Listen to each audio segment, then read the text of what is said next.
Hello everyone. Today I finally have my copy of Grotto Beasts, so that's what I'm going to be opening. I've got just the two-player starter kit, but it does come with some booster packs, so there's that to look forward to as well. Just go around the outside like I normally would. Yeah, a lot of people were talking about how it's like a really nice case, and I kind of thought they were overselling it. Just trying to justify the fact that this was like an $80 purchase, I think. I actually bought this like a month ago, so I don't remember exactly. But yeah, it actually is a nice case. This whole thing does look kind of pretty. Get a close look at the bottom. This is still in the shrink wrap, so brought my scissors. This seems to have had like a heck of a time getting to me. I was wondering for the longest time when it was going to arrive, because I live in Canada, and this is coming from like, I think, southern end of the United States. And for the longest time, it said it hadn't even shipped when I was checking my order. And then it just eventually showed up. Still says it hasn't shipped. Gonna look at the inside here. Yeah. Despite the fact that some people were receiving theirs as of a few days ago, I actually had some trouble finding the rulebook online. I did eventually find it, but the scan was missing 2 pages. Luckily, there was a quick start guide on the official website. This is the playmat. You do get 2 of those. So anyway, yeah, with the quick start guide, I was able to see all the rules, so I'll be able to talk about the game to a meaningful degree while I'm opening it. I'm going to start with the actual like pre-made decks, then go into this booster packs, and probably also maybe unfold the play mats, and even flip through the rulebook a little bit.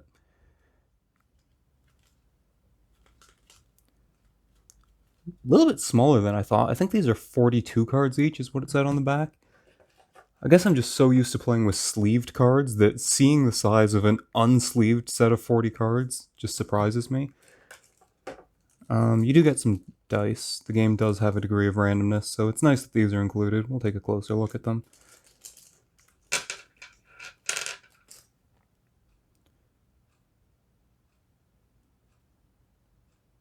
So it's got the Jarma like channel logo. I think that's in place of 1. And I'm imagining the other die is the same way. Yeah. So the dice are nice. And just take a look at the inside of the box. You got like a divider here. I don't know if this is supposed to look like a boat, maybe? There's a bit of a treasure theme going on. Whatever, the box is cute. I'll probably reuse this.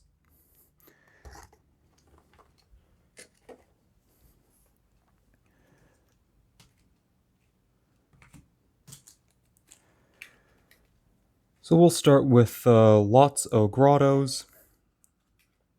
I feel like you're supposed to open this from the top, but the bottom was already open, so we'll go for that.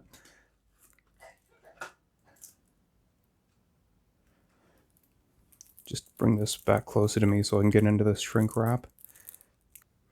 Alright, I'm going to cut that out in post, so for you guys that'll be like an instant. For me that was minutes of struggling with plastic wrap, and it's hot in my room, so my hands are like sweaty and sticky. Let's get this thing to focus. Good. So we're starting with challenger cards. I think the second card is also going to be a challenger. Yes. So with the challenger, this is for a variant game mode. The idea is these cards start in play and they kind of act like your commander. You get exactly one of them. And when I say commander, I mean like the commander game mode in Magic the Gathering. I'll go over these a little bit later. It's not a core part of the game, so it's not as important to understanding the exact rules. And yeah, I'll start here because this is a grotto. This is like a part of the real regular game. You can see there is an energy cost or like mana cost, card rarity, card number. I think there's around 200 cards in the base set. Art, card name. Every card is going to have a card type, which is going to be grotto, Wish, or Beast, and Beasts have additional subtypes, card effect, and flavor text.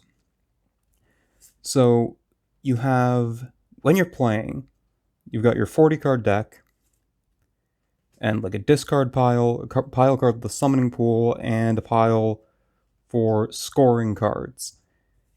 And then you have like a more in-play kind of zone. You've got 5, I think they're called team slots, and 5 sideline slots. You can play Beasts into either the team or the sideline. Grottos strictly go in the sideline. Oh, something else I should point out. Epic. Epic is a card like super type. You can only have one name of an epic card in your deck, but you can have up to 3 copies of that epic card. You can have up to 3 copies of any given card. So yeah, they're giving you multiple of the maze in many ways. They give you 2 of it. Anyway, yeah, you play your like grottos and potentially beasts into the sideline, beasts and challengers onto the team. When you first play a beast, it has summoning sadness. On any turn after that, you can choose to move it between your sideline and your team.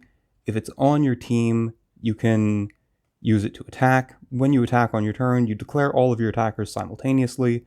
Opponent declares blockers, and then you total up the power of your team, and your opponent totals up the power of theirs, and you use those powers to deal damage to opposing beasts.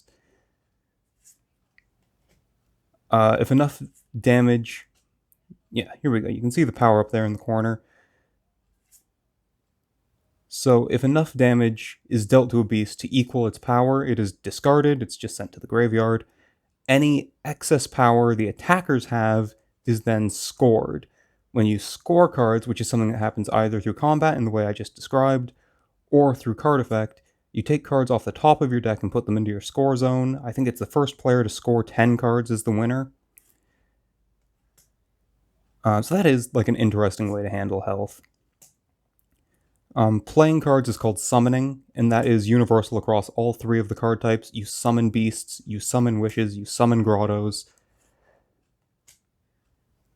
And in order to do so, you look at your summoning costs there, and you take a number of cards from your hand equal to that summoning cost and put them into your summoning pool. Your opponent then draws a number of cards equal to that summoning cost from their own summoning pool. And when I say draw, I mean like they add it to their hand. So there is kind of a back and forth there. Like playing cards allows your opponent to get more resources and also costs you resources, and then on their turn, they're going to start playing stuff with what they drew, and you're getting resources back. That back and forth reminds me of the recent Digimon card game. I say recent, it's ongoing since like 2020. Where as players go through the game, both people end up with kind of like more resources, and there's a bit of a swing back and forth where if you don't do much, your opponent can't do much. If you do a lot, your opponent can do a lot. It's an interesting way to handle like card advantage and resource management. Oh, and if you're wondering how this whole thing ends up starting, even if your opponent has nothing in their... Alright, sorry for the cut there. I had to open this next set of cards.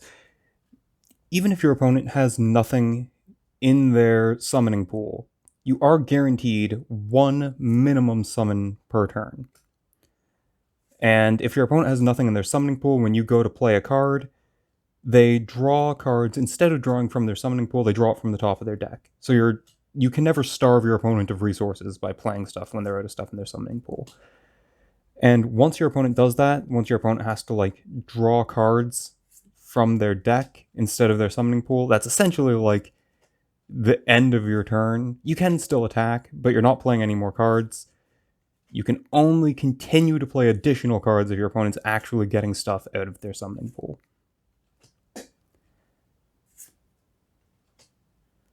I don't think I talked about game setup. You do draw 6 cards at the start of your turn. The quick start guide I found online, I don't think it talked about mulligan rules. I believe there is a mulligan system. Don't remember exactly how that works. It might be you take any number of cards off the top of your deck, shuffle them in, and then draw the replacement.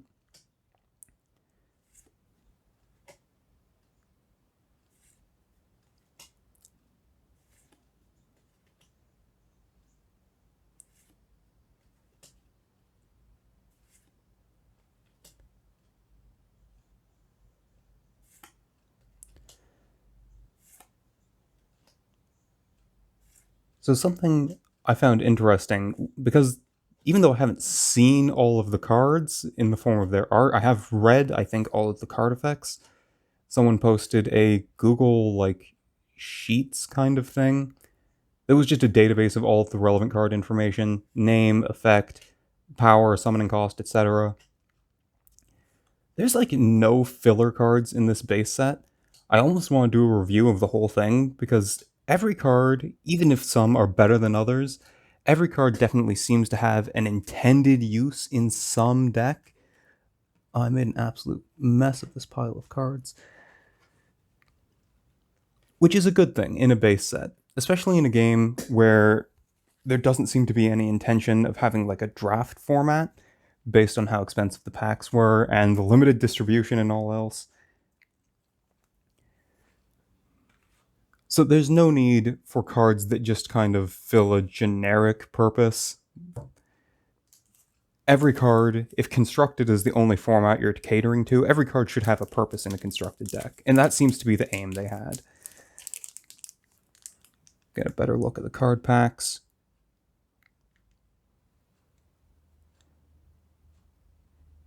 So yeah, when they're talking about Long Lost World, kind of like the lore of this game, like a meta lore,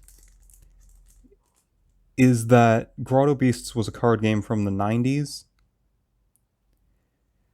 that Germa like found in like a time capsule or something, and then he bought the rights to it. Obviously, that's not true. This is a brand new game. But yeah, there's a few references to that. Get a look at the card back. I don't think I showed that when I was looking at the starter deck, even though that's normally something I do. And get to the actual cards. I'm excited to see what the holographics look like. There are, I think, 3 foil patterns available. So, Awubis. This is actually a card I saw on Twitter. I really like the art, so I'm kind of glad I got this. It's funny that there weren't too many cards I was interested in. It happens to show up. Got a Challenger card. I'm paying close attention to the rarities down here. I want to see what my rare is.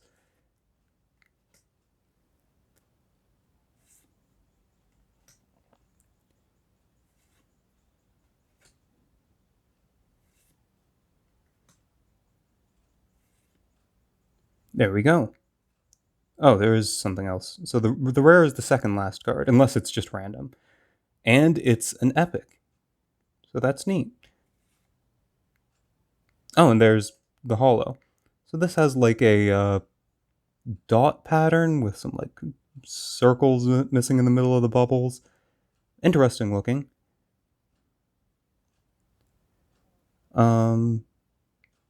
Oh yeah, this game features like rock, paper, scissors, coin flips, die rolls, a fair bit, but I think they actually implemented it in a pretty nice way. It doesn't seem like any of the cards are too strong. So sometimes Hearthstone had like a frustratingly high degree of randomness, and often they would be very good cards with randomness that meant a lot of games were decided by it. That doesn't seem like it's going to be the case here, only time will tell. Given the cost of the game and its limited production and all that, it would seem like it'd be hard to get in actual games with it, but they are making an official Grotto Beasts like tabletop simulator workshop DLC or whatever. Well, not DLC. It's not one of the paid partnerships with Tabletop Simulator, but it'll be going on the Steam Workshop. You can access it probably almost definitely for free. I think they said that, and I think that's just how Steam Workshop works. All right, full art.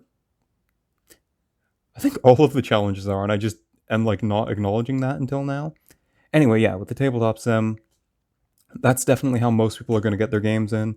There's honestly a good chance, despite the fact that I have the starter set with two decks, that I won't get to play until the Tabletop Sim mod launches. But yeah, that's something to look forward to.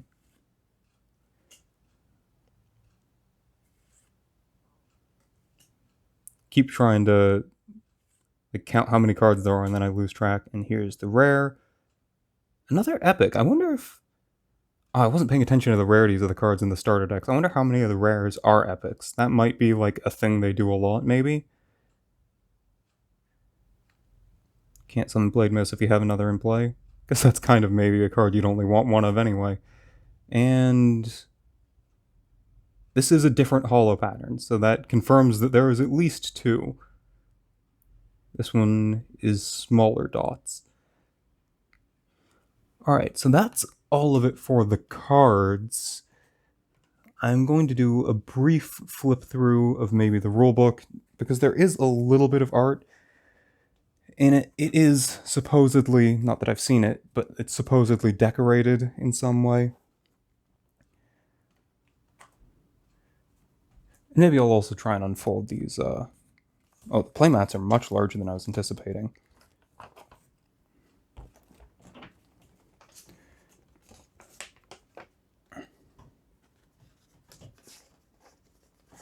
Can't even get it all in at once. But yeah, you can see there's some art there. You got your major zones. I can't hold this up and tap the screen to have it focus at the same time. You do have, generally speaking, the rules of the game.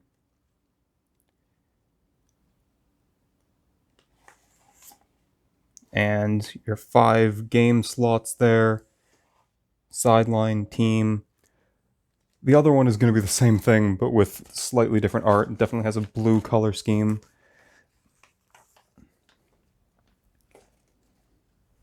And where did I set that rulebook? That's the last thing I want to look at.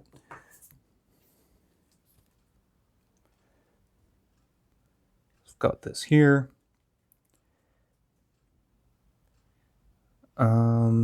Yeah, the story of Grotto Beasts. So this is where you see that meta lore of it being like kind of lost media that's being revived for the modern age.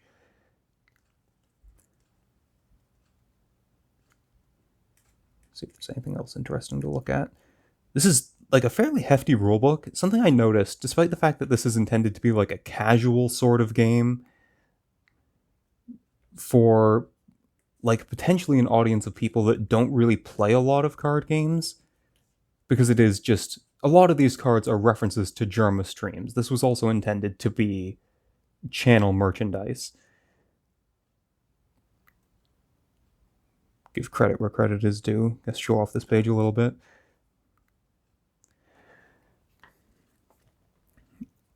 So they didn't want the game to be too complex. It is supposed to be for an audience of people that don't necessarily play a lot of card games, but the wording is often very precise. I feel like whoever made this game plays a lot of card games.